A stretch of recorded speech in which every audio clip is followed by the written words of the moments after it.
బేసిక్గా చాలామంది పెళ్ళిళ్ళ కోసం అప్పులు చేస్తుంటారు. కొంతమంది ఏంటంటే ఉన్న ఆస్తులు అమ్ముకుంటూ ఉంటారు, పొలాలు అమ్ముతూ ఉంటారు, కొంతమంది ఇల్లు అమ్ముకుంటారు. కానీ జస్ట్ 1500తో పెళ్ళి అయింది అంటే మీరు నమ్ముతారా? నమ్ముతా కదా.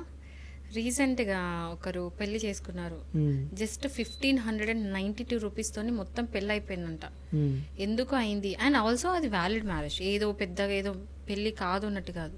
ఇన్ఫాక్ట్ అన్ని ఇప్పుడు మీరైతే అంటున్నారు క్రోర్స్ మనీ, లక్షలు ఖర్చు పెట్టే పెళ్లిల కంటే కూడా ఇది వ్యాలిడ్ మ్యారేజ్. వ్యాలిడ్ మ్యారేజ్ ఏంటంటే లీగల్లీ. సో ఇంకా వాళ్ళు అవన్నీ చేసుకున్న తర్వాత మళ్ళీ వచ్చి రిజిస్ట్రేషన్ చేయించుకోవాలి మళ్ళీ వాళ్ళు ఎక్స్ట్రా. సో ఇదేంటంటే 1592లో ఏంటంటే ఎందుకు అంత ఖర్చు అయింది అంటే రిజిస్ట్రేషన్కి. సో వాళ్ళు డైరెక్ట్ కూడా వెళ్ళి అంటే అమ్మాయి అబ్బాయి ఇద్దరు కూడా వెళ్ళి రిజిస్ట్రేషన్ ఆఫీస్కి వెళ్ళి రిజిస్ట్రేషన్ మ్యారేజ్ చేసుకున్నారు. దానికి వాళ్ళకి మొత్తం అయిన ఎక్స్పెన్స్ జస్ట్ 1592 రూపీస్, 1592 రూపాయలు మాత్రమే. ఇప్పుడు ఇది చూస్తే ఆశ్చర్యం అనిపిస్తుంది కదా. ఎందుకంటే పెళ్లి అంటే ఒక ఫ్యామిలీలో ఎట్లుంటది అంటే, ఒక పెళ్లి వస్తుంది అంటేనే ఒక 1 year 2 years ముందు నుంచి ప్లాన్ చేసుకొని దాని తగ్గట్టు డబ్బులు మొత్తం సేవ్ చేసుకొని దాని తగ్గట్టు అంటే ఖర్చులు తగ్గట్టు ప్లాన్ చేస్తూ ఉంటారు. ఇంకా మామూలుగా మన ఫ్యామిలీస్లో ఎట్లుంటుంది తెలుసా, చిన్నప్పటి నుంచే ప్లాన్ చేస్తారు. ఒకవేళ ఇంట్లో అమ్మాయి ఉంది అనుకోండి, కూతురు అనుకోండి, ఇంట్లో నుంచి పెద్దగా అయిన తర్వాత పెళ్లి కోసం అని చెప్పి సేవ్ చేస్తూ ఉంటారు. ఎట్లా అంటే గోల్డ్ కోసం అని, లేకపోతే ఖర్చుల కోసం అని సేవింగ్స్, అంటే రేపు పొద్దున పెళ్లి పనికి వస్తుంది అని చెప్పేసి చిన్నప్పటి నుంచే మనీ సేవ్ చేస్తూ ఉంటారు. అంటే ప్లానింగ్ ఒక అమ్మాయి కోసం చిన్నప్పటి నుంచే నడుస్తుంది. అబ్బాయి అంటే ఓకే ఎడ్యుకేషన్ కోసం నడుస్తున్నట్టు, అమ్మాయిలకి పెళ్లి కోసం నడుస్తుంది. సో ఇన్ని years like decades of planning ఇంత నడుస్తుంటుంది. ఆ మనీ అంతా హార్డ్ ఎర్న్డ్ మనీ, కష్టపడి సంపాదించుకున్న డబ్బులు అంతా కూడా జస్ట్ ఒక 1 dayలో అయిపోతుంది. ఆ వెడ్డింగ్ డే పెళ్లి రోజున ఇన్ని సంవత్సరాల మొత్తం కష్టపడి సేవ్ చేసుకున్న డబ్బులు మొత్తం జస్ట్ 1 dayలో పెళ్లి ఖర్చులకు అయిపోతుంది.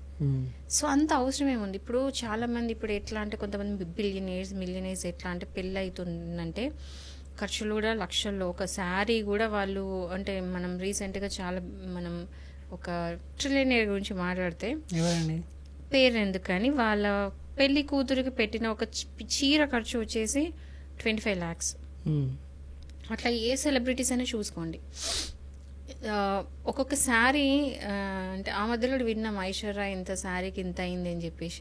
లైక్ ఎట్లా అంటే శారీస్కి ఇంత పెట్టడము, సెలబ్రేషన్స్కి ఇంత పెట్టడము. నా అంబానీ కూడా వాళ్ళ అబ్బాయి పెళ్లికి ఎన్నో కోట్లు పెట్టడం. అంబానీ వేరే మ్యాటర్ అనుకోండి, జియో కస్టమర్స్ అందరూ చందా వేసుకొని పెళ్లి చేసినట్టుంది అది. సో లిటరల్ ఎట్లా అంటే సరే వాళ్ళ గురించి పక్క పెడితే మిగతా సెలబ్రిటీస్ కానీ ఎవరైనా కూడా వాళ్ళు ఒక ప్రెస్టీజ్ ఇష్యూలా ఫీల్ అవుతారు. అండ్ ఆ మనీ అంతా కూడా జస్ట్ ఒక 2-3 days వెడ్డింగ్ కోసం ఖర్చు చేసిస్తారు.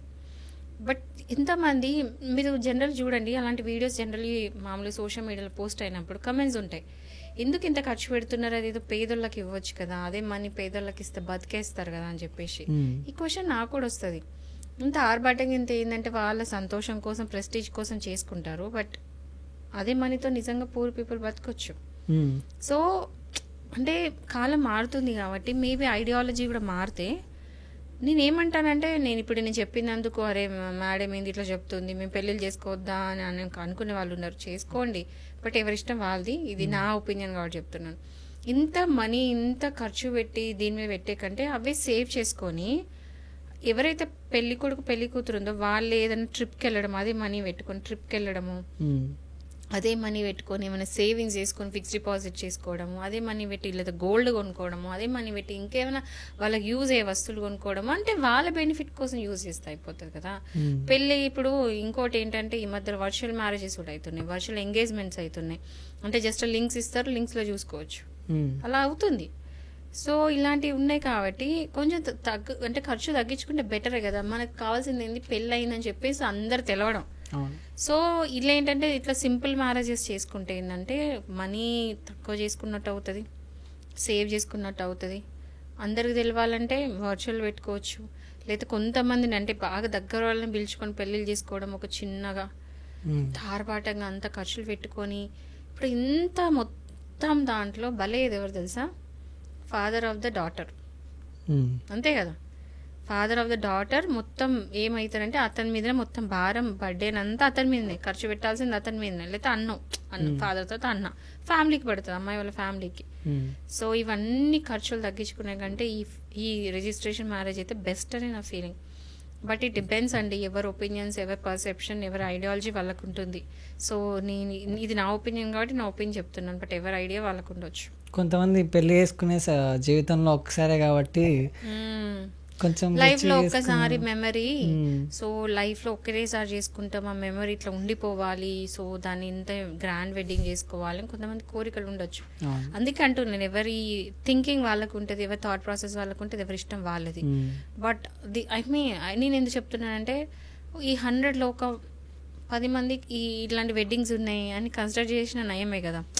అంటే ఇట్లా కూడా చేయొచ్చు, దిస్ ఇస్ గుడ్ అని చెప్పేసి, ఇంత ఖర్చులు కూడా అవుతుంది అని చెప్పేసి కన్సిడర్ చెప్పలేం కదా. 100 మంది 100 విన్నా నా మాట వినాల్సిన అవసరం లేదు, అట్లీస్ట్ 10 మంది విన్నా కూడా నయమే కదా అని చెప్పేసి. అదే మనీ తీసుకెళ్ళి లైక్ ఎవరికో అనాథాశ్రమకి ఇవ్వడము సంథింగ్, అనాథాశ్రమం అంటే పోయి మీ ఆస్తులు ఇవ్వమంట్లా భోజనం పెట్టించడము సంథింగ్. నాకు కూడా అనిపిస్తుంది కొన్నిసార్లు పెళ్ళిళ్ళు అంటే ఎప్పటి నుంచో మనం సేవ్ చేసుకున్న డబ్బులన్నీ తీసుకెళ్ళి ఒక్కరోజు ఆ వచ్చే 600 మంది బంధువుల్ని సంతోషపెట్టడానికి, అబ్బా ఎంత గ్రాండ్ గా చేశారని పొగడడానికి. ఏమైనా పొగిడిపోతారు అనుకుంటున్నా, చికెన్ బాగాలేదు, మటన్ బాగాలేదు, వంటలు బాగాలేవు అని చెప్పేసి పోతారు, కమెంట్స్ చేసే పోతారు. ఎంత చేసినా, ఎంత గ్రాండ్ చేసినా, ఎంత ఖర్చు పెట్టినా ఒక కమెంట్ మన ముఖం మీద పడేసి వెళ్తారు. మన ముఖం మీద కాకపోతే అట్లీస్ట్ వెనకాల పోయినా మాట్లాడుకుంటారు. ఎవడు కూడా అరే వా వేసిండు అని అనేటోళ్ళు ఉండరు, ఎందుకంటే ఆ నలుగురు అనేవాళ్ళు ఇలానే ఉంటారు.